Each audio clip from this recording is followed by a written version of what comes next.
This was supposed to be a simple drive from Glasgow to Mallaig, but Scotland had other plans. The Scottish Highlands don't let you follow a script. They pull you off course into fairytale villages you never planned to visit, toward castles that appear out of nowhere across the loch, and straight into a seafood town that wasn't even on the map that morning. In this Scotland road trip vlog, I'm taking you from Loch Lomond to Luss Village, Kilchurn Castle, Oban, Fort William, Glenfinnan Viaduct, and Mallaig. But the route we actually drove looks nothing like the one we planned. I'll share the real costs, the honest mistakes, and the one spontaneous detour that became the best decision of the entire Highlands road trip. Our second day in Scotland started early in Glasgow. We picked up the rental car and officially began the road trip section of our 7-day Scotland travel series. The original plan looked clean on paper. Drive to Loch Lomond, push through Glencoe, stop in Fort William, reach Glenfinnan Viaduct for the Jacobite Steam Train at 18:20, then spend the night in Mallaig before catching the ferry to Isle of Skye the next morning. But I learned something very quickly on this drive. A Scotland road trip itinerary is rarely something you control. Sometimes you fall in love with the place you only meant to pass through. Sometimes the weather or a recommendation from a friend pulls you in a completely different direction, and suddenly your carefully planned route becomes entirely spontaneous. And honestly, that is both the magic and the danger of driving in Scotland. After about 40 minutes of driving from Glasgow, we reached Loch Lomond, and it was nothing like the busy tourist hub I'd read about. Our first stop was near Duck Bay, a small lakeside pocket tucked just below the main road. Trees, still water, a quiet strip of beach. Nobody else was there. What hit me first was the silence, pure, undisturbed, the kind where you hear your own footsteps on the gravel. I pulled out the drone here, but even with the online exam passed and the license in hand, I was genuinely nervous. Drone fines in Scotland can reach £5,000, and every takeoff came with that cocktail of excitement and stress. But those shots over the loch, the glassy water, the green hills folding into each other were worth every second of that tension. 8 minutes later, we pulled into Luss Village, and I'm going to be honest, I didn't have high expectations. Some places get overhyped in travel guides. Luss is not one of them. We paid around €2.50 to park a short walk from the village center, and from the moment we stepped in, it was obvious why this tiny stop ends up on so many Scotland road trip itineraries. Yes, it's touristic, but the village spirit of the Scottish Highlands is still there, completely intact. The cottages are the thing that gets you. Each one has a slightly different exterior, but they all follow this shared fairytale DNA sandstone, flower boxes, thatched edges, almost like someone designed 6 versions of the same dream. At one point, I turned to the camera and said I was half expecting Gargamel's cat from the Smurfs to stroll out from behind one of them. We walked toward Luss Pier, past a small souvenir shop on the shore, and the view across Loch Lomond from that wooden pier was genuinely magical. A gentle tourist energy filled the air, not chaotic, just alive. While we were there, a large Greek group was taking photos nearby, and I jokingly said something like "Polioria, huh?" to one of the women. She immediately turned and asked if I was Cypriot. Another reminder that a Cypriot can accidentally reveal himself anywhere in the world just by speaking. After nearly half an hour wandering the sandy beach, the lakeside path, and those storybook cottages, we walked back to the car, and I was genuinely glad we didn't skip this one. Under normal circumstances, our next move should have been Glencoe. Straight shot, scenic viewpoints along the road. But a friend had been insistent, do not leave Scotland without seeing Oban. So at the last moment we changed the plan. Instead of Glencoe, we turned the car toward Oban, with a bonus stop in mind, Kilchurn Castle. This is the moment where a road trip becomes more than transportation. Once you take that turn, the unplanned, unscripted turn, the destination becomes less important than what the road gives you. After about an hour of driving, Loch Lomond opened up in front of us, and there it was, Kilchurn Castle, sitting alone in the water, one of the most dramatic castle settings in all of Scotland. We weren't trying to go inside, we just wanted the view from across the water and a few drone shots. We parked at a roadside viewpoint, but immediately hit a problem. The castle was further away than it looked. The land between us and the loch was private property, and there were signs explicitly banning drone flights with a contact number for commercial filming permits. I did manage a short, careful flight, but the walk down to the castle, we looked at the trail, looked at the time, and made the call. We were already thinking about Glenfinnan later that day. The train wouldn't wait. Another 40 minutes and we rolled into Oban, and within 5 minutes of walking around, I knew this was the right detour. We found parking in the center for about €2.50. As soon as we stepped out, the whole town hit us at once. Fish and chips shops, the waterfront, the small clock tower, the ferries. It's the kind of place that smells like salt and fried food in the best possible way.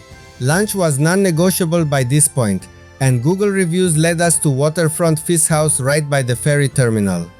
Mussels, fish and chips to share, drinks €45 total, fresh, filling, exactly what we needed. After lunch, we walked past the train station tucked behind the waterfront, then made the short drive up to McCaig's tower. You see that circular stone structure in every Oban photo, and for good reason. Built by a wealthy local named McCaig and inspired by Rome's Colosseum, the tower gives you sweeping views of the town and bay, plus this peaceful little garden inside that feels a world away from the busy port below. While we were up there shooting, a wedding ceremony was taking place, a bride and groom right inside this stone monument overlooking the sea. That moment alone made the entire Oban detour feel like it was meant to happen. Leaving Oban, we drove about an hour into Glencoe, and this is where the Highlands truly earned their reputation. Even from the car window, the landscape shifts into something darker, more dramatic. We made a brief stop at Ballachulish Bridge, which connects the key routes between Glasgow, Inverness and Fort William. It's not an ancient landmark, it's a bridge, but standing there with those mountains rising on both sides, you understand why Glencoe stops people in their tracks. We didn't stay long. We had a train to catch. 25 minutes later, we pulled into Fort William. We paid around €3.50 to park right in the center and walk toward High Street. St. Andrew's Church greeted us first, late 1800s stonework, with an unexpectedly peaceful cemetery garden. High Street had that lively energy. Some of the quieter Highland stops were missing shops, cafes, tourists moving in both directions. We grabbed 2 iced mochas for about €6 and a local pastry for €8. Fort William wasn't a destination for us, it was a reset. Coffee, legs stretched, minds refocused. Because the place we'd been waiting for all day was 30 minutes away. 30 minutes of driving through forest and open valley, and we arrived at Glenfinnan Viaduct, the most legendary landmark of this entire Scottish Highlands road trip, and probably the most famous Harry Potter filming location in Scotland. We paid around €6 for parking and started the walk toward the viewpoint. The trail was stunning in itself, wooden footbridges, the river Finnan running beside us, small streams crossing the path. Other travelers were walking with the same energy, the same quiet anticipation. Our goal was specific, the Jacobite Steam Train crossing the viaduct at exactly 18:20. Imagine planning an entire day around one moment reaching this place, at this exact time, to capture this train. As a filmmaker, I was already picturing it as the defining shot of the whole video. We found a spot higher up the hill, prepared the drone, dialed in every setting, and waited. Then, as the minutes passed and the crowd started shifting nervously, we learned what had happened. The train service had been cancelled, technical issue. As the news spread, every single face around me dropped into the same expression. For us, there was no second chance. The early morning ferry to Isle of Skye was already booked. The hotel in Mallaig was paid for. So after all that planning, after bending the entire day around this one timestamp, we had to accept it. The only consolation, Glenfinnan Viaduct itself was still breathtaking, and at least we captured the landscape before heading toward the coast. After Glenfinnan, we drove about 40 minutes to the Morar Hotel. About 153 euros for the night for 2 people, just a few minutes from Mallaig. Sunset was still hanging on, so after a quick break, we drove into the fishing town itself. Mallaig was once one of the largest herring ports in the world, and today it's the departure point for ferries to Isle of Skye. But walking through it that evening, the atmosphere felt strange, almost like a ghost town. Quiet streets, shuttered shops, a few distant voices. Whether it was the hour or the lingering disappointment from Glenfinnan, something about Mallaig felt heavy. We walked around briefly, then headed back to the hotel. Dinner at the restaurant, beef pie and vegetable lasagna, 55 euros, and then straight to the room. The next day would bring the ferry to Isle of Skye and a completely new chapter of the Scotland travel series. Let me break down what this day actually cost. For 2 people, our confirmed expenses came to roughly 281 euros and 50 cents, and this excludes the rental car, fuel, and any flight costs. Here's where the money went. 2 euros and 50 cents parking in Luss Village, another 2 euros and 50 cents in Oban, 45 euros for that seafood lunch at Waterfront Fish House, 3 euros and 50 cents to park in Fort William, 14 euros for coffee and a pastry, 6 euros to park at Glenfinnan Viaduct, 153 euros for the Morar Hotel, and 55 euros for dinner at the hotel restaurant.